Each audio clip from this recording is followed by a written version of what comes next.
More Russians have been sanctioned and indicted for hacking than any other country.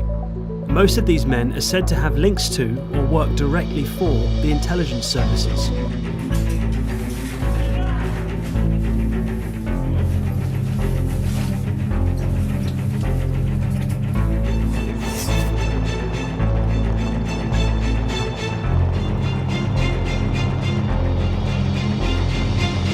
In 2015, a group of cybercriminals pulled off the biggest bank robbery in history. It wasn't just hundreds of millions of dollars, but nearly $1 billion. But the craziest thing, it wasn't by breaking into a vault or by putting a gun in somebody's head, but instead by hacking into the computer systems of financial institutions worldwide. Their weapon of choice, sophisticated malware that allowed them to steal funds from banks, ATMs, and payment systems, with a total amount estimated over $1 billion. Yet, despite being such a big case, the Carbanak attack remains relatively unknown outside the cybersecurity community. We will take you into the journey of the dark world of Carbanak, exploring the tactics and techniques used by the perpetrators, the impact on the global financial system, and the lessons we can learn from this landmark cybercrime. Carbanak is the name given to a cybercriminal group responsible for carrying out one of the biggest bank heists in history. The group, also known as Anunnaki or Kolbat, carry out their operations using custom malware known as Carbanak, and is believed to have been originated in Eastern Europe, with their activities first identified in 2014. Their modus operandi was to gain access to a bank's computer systems, and then use various techniques to steal money. We will look into these techniques later. The thing is, despite not being a state-sponsored group, Carbanak's attacks are comparable in skill to those of state-sponsored hackers, which take several months to execute. Now, let's take a closer look at the attack of Carbanak. What are the cybercriminal tactics and techniques? They managed to steal millions of dollars from financial institutions without ever physically entering a bank vault. How? Well, they use a complex web of malware, hacking and espionage tactics to gain access to the institution's systems. In fact, the group's tactics were so advanced that it took authorities over 2 years to catch up with them. Let's take a look at the techniques the group used in their scam, specifically during the initial 2 main stages. In case you were unfamiliar, during the first stage, they would gain access to the bank's internal network and study the bank's systems and operations. This process is called Reconnaissance. While in the next stage, they would install malware to monitor and record the bank's operations, using this knowledge to carry out fraudulent transactions, such as creating fake accounts, manipulating balances, or creating fraudulent loans. How exactly? Let's take a look. One can only imagine the horror of being a victim of such cyber attack. It all starts with harmless-looking emails that appears to be from a legitimate source, but in reality, it's carefully crafted malware designed to entice the recipient into clicking on a malicious attachment. This is precisely what happened in the Carbanak attack, except that the target were financial institutions. One of the reports on Carbanak attack revealed that cybercriminals gained access to the financial institutions by using spear phishing campaigns, with the attachments that were embedded with exploits. Once the victim opened the attachment, the code would execute and give the attackers control over the victim's computer. And those were not any unusual looking emails. In fact, these attachments were often Microsoft Office documents, such as Word, Excel files that contain macros. And when the victim opened the attachment and enabled the macro would execute code, allowing the attackers to take control of the victim's computer. To make the attachment appear legitimate, the attackers often use social engineering techniques to trick the victim into opening the file. For example, they might use a subject line that appears urgent or important, such as urgent account security update required, or important tax refund information enclosed. But we mentioned social engineering, so before moving forward, let's take a look at it. Social engineering is a tactic that involves manipulating individuals to disclose sensitive information or perform actions that are not in their best interest. The Carbanak group used various social engineering techniques to carry out their attack. Other than spear phishing emails, these attackers used pretexting to create a false sense of trust. Not to mention, they even pose themselves as trusted individuals or organizations, such as IT administrators or vendors, and ask their victims to provide login credentials or other sensitive information. And it wasn't limited just to digital social engineering. They even used physical intrusion techniques to access their targets' premises. They would send individuals posing as construction workers or delivery personnel to gain entry to the building and install keyloggers or other devices to capture sensitive information. Now, let's go back to the other technique used by this group. Once inside the bank's network, these hackers use a combination of social engineering tactics, like remote access Trojans, and lateral movement techniques to gain access to sensitive information and carry out fraudulent transactions. They use remote access Trojans to monitor the bank's activities and to identify critical systems and data. Among the other techniques used was utilizing Windows Dynamic Data Exchange feature and the exploitation of legitimate cloud-based services. Moreover, these perpetrators utilized the Carbanak's backdoor to perform a range of shady activities, such as recording keystrokes, taking screenshots, stealing and deleting cookies, inserting malicious code on a website, and even monitoring different types of traffic. And for lateral movement to other computers within the same network, they use remote and system administration tools. And if that wasn't enough to gain further control over victim systems, the Carbanak group employed shimming application databases and hooking processes to modify program behaviors. These techniques allow them to bypass security mechanisms and perform actions without detection.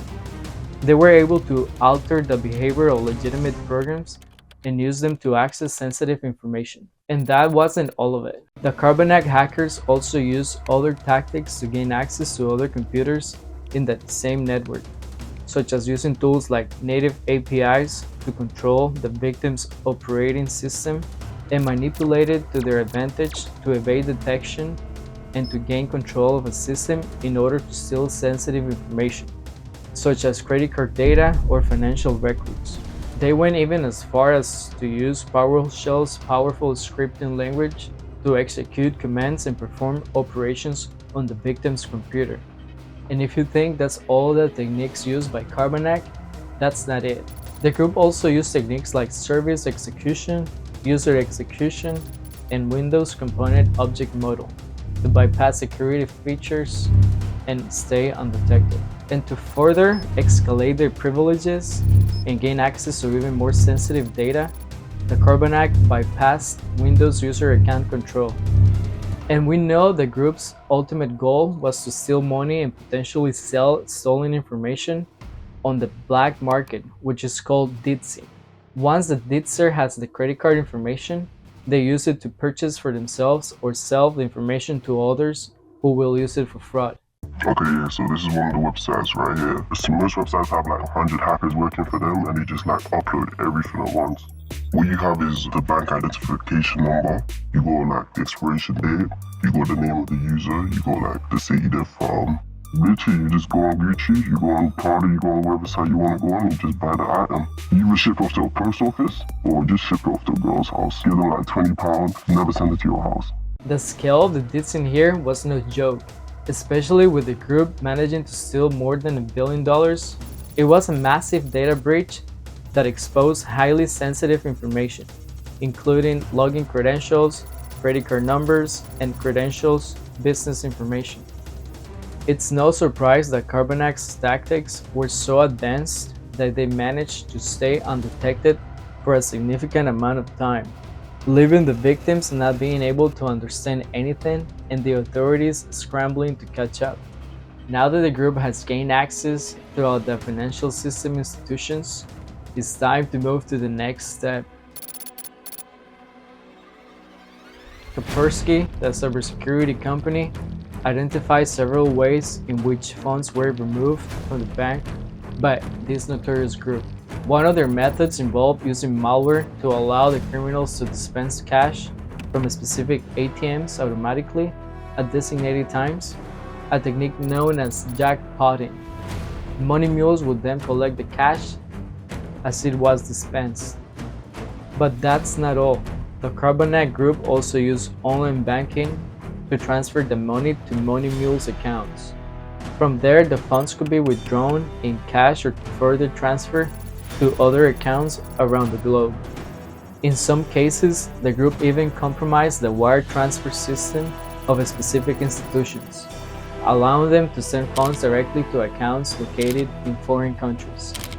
And if that wasn't enough, they also used a sneaky tactic of falsely reducing account balances and transferring the excessive amount through one of the above methods. This allowed them to disguise the fraud because the internal bank accounts reflected their proper credit card after transferring the inflated funds. But if they used so many techniques just to stay hidden, how were they discovered? The story of how everything came out begins when a bank in Ukraine approached a security company for assistance with a forensic investigation. The bank had been experiencing mysterious thefts of money from their ATMs. However, upon analyzing the ATM system's hard disk, they found a strange VPN configuration with a net mask set to 172.0.0.0. At that time, the incident was considered just another malware attack. However, a few months later, one of the security experts received an urgent call from Russian bank account manager in the middle of the night. The bank's CSO had detected data being sent from their domain controller to the People's Republic of China. Upon arriving on site, the security experts quickly identified the malware. They developed a batch script to remove it from the infected computers. The script was run multiple times until they were confident that all the machines were clean. During their investigation, the security experts discovered the Carbanak malware and saved samples for further analysis.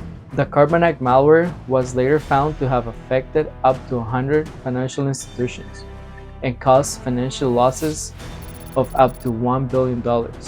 The incident was known as the SAS 2015 #Carbanak. By now, they were in the eyes of the officials, but still unknown. It wasn't long before they were discovered. But who were the criminals behind the Carbanak attack? In 2016, they managed to steal over $70 million from banks in Taiwan by hacking into ATMs and bank branches. However, they were caught when two inexperienced money mules left behind a stack of money in one of the hacked ATMs. The Taiwanese police acted quickly and identified 22 suspects, most of whom were Russians and the rest from Eastern Europe. The group's leader, a Latvian man named Andreas, was caught after being seen on national TV, and the remaining members were apprehended by monitoring their movements throughout the CCTV camera network. In 2018, the Spanish authorities arrested 4 individuals, including the alleged mastermind, a Ukrainian national named Denis K., who was accused of using Carbanak malware to steal over €1 billion from banks worldwide. The arrests were the result of a year-long international investigation involving law enforcement agencies from multiple countries. It is said that the Carbanak group, consisting of individuals with computers programming, hacking, and money laundering expertise, operated out of Eastern Europe, specifically from Russia, Ukraine, and China, with the purpose of financial gain. The attack's global impact and outcome. These tech-savvy thieves targeted banks in over 40 countries, including Russia, Japan, Germany, China, Ukraine, and the United States. Not to forget, they even targeted financial institutions across the globe, from the National Bank of Blacksburg in the United States to the Bank of Muscat in Oman, and beyond. In addition to the banks already mentioned, they also targeted major financial institutions like JP Morgan Chase and Bank of the West in the United States, and banks in countries like Canada, United Kingdom, Spain, Switzerland, Netherlands, Norway, Finland, Turkey, and Australia. It was reported that a bank lost $7.3 million due to the ATM fraud alone. In comparison, another financial group lost $10 million because of the exploitation of its online banking platform. The Carbanak group was responsible for these incidents, infiltrating the bank's internal systems, using espionage tactics to surveil and mimic genuine transactions.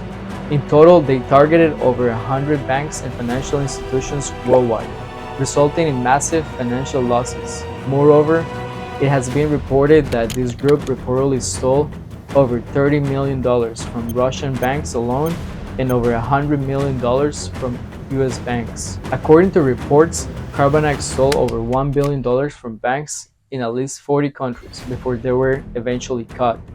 The group members were arrested in 2018 following a joint operation by law enforcement agencies in several countries. $1 billion is no joke. So what were the effects of this attack? This attack significantly impacted the financial sector, causing substantial economic losses and damage to the reputation of banks. Customers of the affected banks became concerned about their account security and personal information safety. The banks even had to issue statements acknowledging the attack, which could potentially lead to a loss of customer trust and loyalty. In addition, the attack gathered widespread media attention, further damaging the bank's reputation.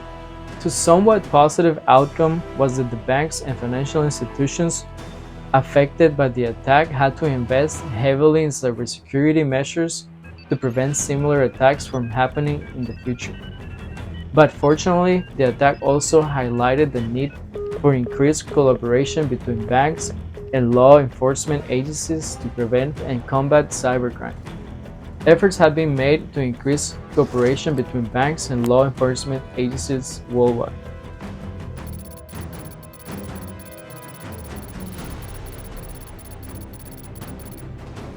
The 2022 Costs of a Data Breach report highlights the importance of understanding the root cause of data breaches in preventing them. With 83% of companies experiencing a data breach at some point, it's becoming increasingly critical to have a plan to detect, respond, and recover from threats quickly. According to the report, organizations that use AI and automation had a 74-day shorter breach life cycle and save an average of $3 million more than those without it. This underscores the importance of incorporating these technologies into your cybersecurity strategy. The report also recommends taking proactive measures to reduce the risk of data breach, such as implementing encryption, monitoring employee access to sensitive data, and conducting regular security assessments. By taking these steps, organizations can limit the damage caused by a data breach and reduce the overall cost of recovery. But why is it so difficult to protect against these sophisticated cybercriminals as Carbanak? Well, cybersecurity threats, like the infamous Carbanak, constitute a significant concern for individuals and organizations worldwide. Unfortunately, protecting against these sophisticated attacks can be highly challenging. Here are some reasons why. First, cybercriminals are getting smarter, using advanced techniques to evade detection and infiltrate systems.